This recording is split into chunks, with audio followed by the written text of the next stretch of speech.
Hey, what's going on? It's your boy BT, and I came here to talk some boxing with the thousands of True School Sports subscribers. What's going on, guys? Now, this is the third time I'm trying to shoot this video, trying to give Daniel Jacobs some credit and pick up the things he can do to beat Golovkin, but this freaking camera will not let me shoot the video. So I'm going to try it the third time. Let's see if this works this time.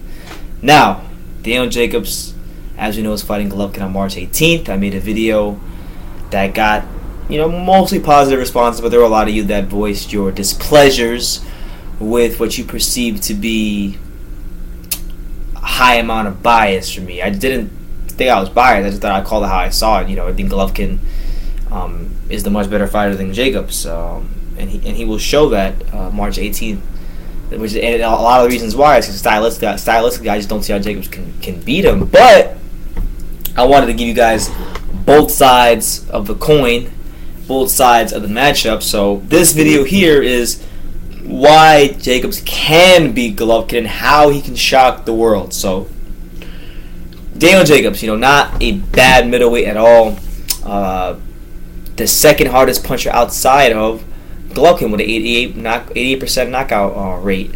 Now he's coming into this fight with some advantages. I would say one of the things that he does have going for him that a lot of Golovkin's opponents didn't have going for them is that he has very, very good amateur experience. Now that kind of gets overlooked, but if you look at the amateur experience, he won the Golden Gloves in 04, National Golden Gloves, and National Golden Gloves in 05. So back-to-back National Golden Gloves champion. Beat some guys like Golovkin fought, in the pros. While he was in the amateurs, he beat Martin Mariette twice. He beat Dominic Wade, so those are two guys Golovkin's fought.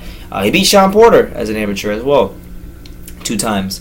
And then 2 guys that he lost to that are also pros, notable names. He lost to Matt Korobov and he lost to Demetrius Andrade. So Jacobs had a lot of amateur experience to lean on, and you would be led to believe that amateur experience, should he get in a tough position, would make him a little bit harder to stop than some of the other opponents Golovkin has fought. Even though you guys are going to say, he got stopped by Dmitry Pirog. Well, to be fair, that was in 2010, and he's had 13 fights since then. It's been 6 years. So a lot of things changed for a fighter over the course of that time. He's matured a lot. He's went through a lot in his life, overcoming cancer. So I would expect Jacobs to be a little harder to stop than some of the guys Golovkin's fought recently, like Dominic Wade. So he's got the amateur experience going for him there. Now, he also has going for him the fact that he has campaigned his entire career as a middleweight, which is something that a lot of Golovkin's opponents haven't done. You look at Daniel Gio, he was a 154-pounder when he came into the boxing. Lemieux has been someone who has outgrown middleweight, so he's had problems making the weight. Marco Antonio Rubio came into boxing as basically a junior welterweight.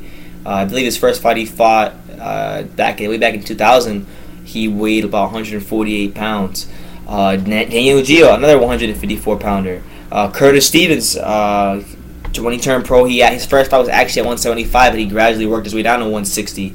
Rosado, when he came out to fight GGG, he came up from 154 to 160. So what I'm saying is, Jacobs has been a middleweight for all 33 of his fights, which is a big deal because it means he's a natural middleweight. It means that his punches, you're not going to have to worry about his punches being hard or crisp, which is something that, even though fighters won't come out and say it, they think that to themselves. If they know that they're not a natural, if that's not their natural weight and they have to either go up or come down, there's always that thought in the back of their mind, will my punches be hard enough to beat this guy? Or will they be enough to, allow me to do some of the things I want to do in my game plan to beat this guy? So that's another thing Jacobs has going for him. The fact that he's been a natural middleweight his entire career. And then you have all of the physical things going for him, the size and reach. He's going to come into the ring with a 2-inch reach advantage, or 2-inch height advantage and a 3-inch reach advantage, which is going to be very important because, like I said, I alluded to the amateur experience earlier. If he can control range, control distance, then that's going to allow him to set up some big shots, big punches that could hurt GGG and swing the fight in his favor. Jacobs, as much as we want to talk about Golovkin's power, he does have a lot of it. Jacobs is right there with him, as far as statistics go. I'm not saying he's a more devastating puncher. I'm just going by the statistics. 88% knockout percentage. That's the second highest KO percentage in the middleweight division. The highest KO percentage outside of Golovkin in the weight class. So he's definitely a formidable opponent. Also, I would say the age factor. Golovkin is 34 years old. He didn't look too good in his last fight against Kell Brook, and you could go all the way back to 2013 when he fought Rosado. He was kind of sick for that fight. They said he had the flu. Fighters tend to get sick if they have a hard time making the weight. So I'm not saying that maybe he had a hard time making the weight for that fight, but it's possible. He didn't feel so good going into that fight, but he delivered a good performance, and it's been the case many times in his career. And Father Time could be catching up to Golovkin, so Jacobs might be catching up at the right time. So he's got that on his side as well, with the youth being that he's only 29 years old.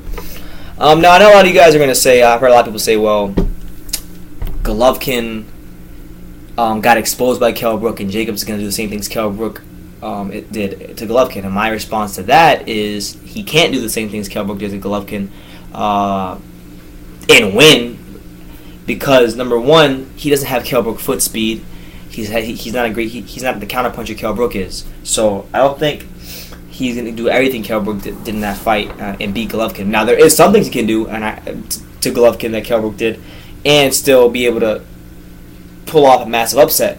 One of those things, and I feel like he's going to have to do it, it's a necessary evil. He, at some point in the fight, is going to have to step to Golovkin, toe-to-toe, and let him know that, hey, I'm not scared. I'm not afraid of you, and I came here to prove that I'm the best middleweight in the world. He's got to get his respect, and I would recommend him doing that early, because if he doesn't, it's going to be target practice for Golovkin. But he's got to do that and show that he's there to take the belt from the champion, from the best middleweight in the world. So there's that as well. And yeah, man, I think Jacobs, there are some things there for him to take advantage of. Now, do I think he will do it? No, I think Golovkin, with his amateur experience and the fact that he's never been down on the canvas in almost 400 fights. You count up 345 he had in the amateurs.